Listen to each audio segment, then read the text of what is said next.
ஒருவராய் பெரிய அதிசயம் செய்பவர் நீதானே செய்யா. ஒருவராய் பெரிய அதிசயம் செய்பவர் நீதானே செய்யா. இந்த நாளில் செய்யுமே, இறங்கி வந்து செய்யுமே.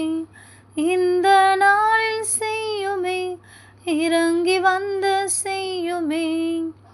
ஒரு அற்புதம் நாங்கள் காண செய்யுமே.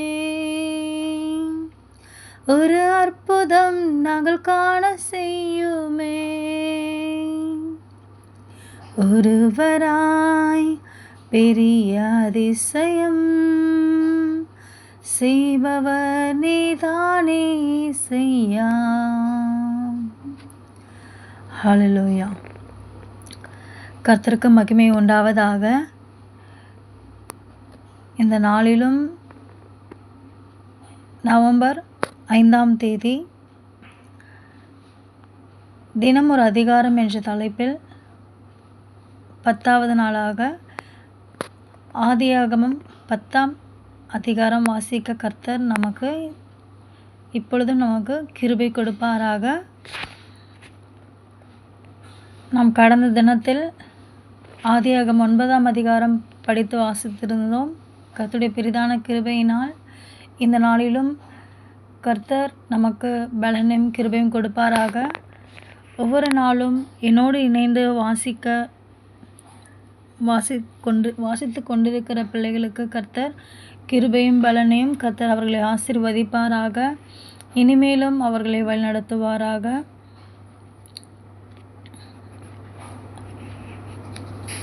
பரிசுத்த வேதாகமத்திலிருந்து நம் ஆதியாகமம் 10ஆம் அதிகாரம் இந்த வழியிலும் அவருடைய சமூகத்தில் நாம் வந்து அவருடைய சத்தியத்தை நாம் வாசிக்க ஆயத்தப்படுவோம்.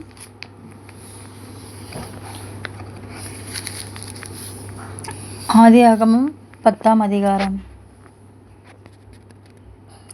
நோவாவின் குமாரராகிய சேம், காம், யாபேத் என்பவர்களின் வம்ச வரலாறு. ஜல பிரளயத்துக்கு பின்பு அவர்களுக்கு குமாரர் பிறந்தார்கள். யாபேத்தின் குமாரர் கோமர், மாகோகு, மாதாய், யாவான், தூபால், மேசேக்கு, தீராஸ் என்பவர்கள். கோமரின் குமாரர் அஸ்கினாஸ், ரீபாத்து, தொகர்மா என்பவர்கள். யாவானின் குமாரர் எலிசா, தர்ஷீஸ், கித்திம், தொதானிம் என்பவர்கள்.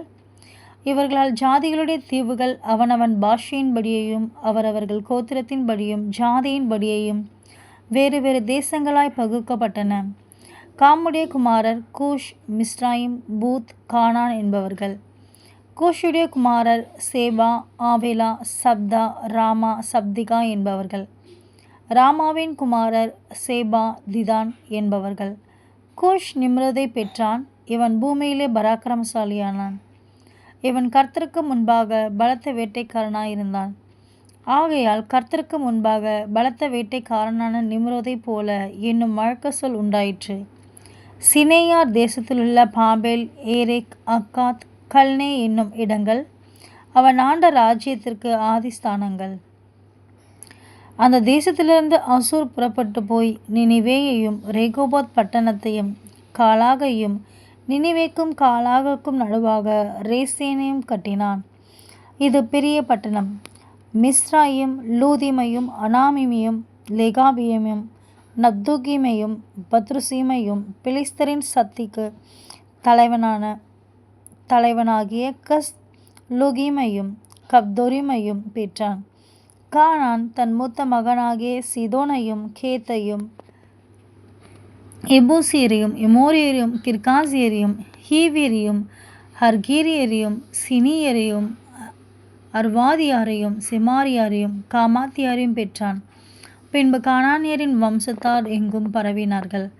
கானானியரின் எல்லை சீதோன் முதல் கேரார் வழியாய் காசா மட்டுக்கும், அது முதல் சோதோம், கொமோரா, அத்மா, செபோயிம் வழியாய் லாசா மட்டுக்கும் இருந்தது. இவர்கள் தங்கள் தேசங்களிலும் தங்கள் ஜாதிகளிலும் உள்ள தங்கள் வம்சங்களின்படியேயும் தங்கள் பாஷையின்படியேயும் காமுடைய சந்ததியார்.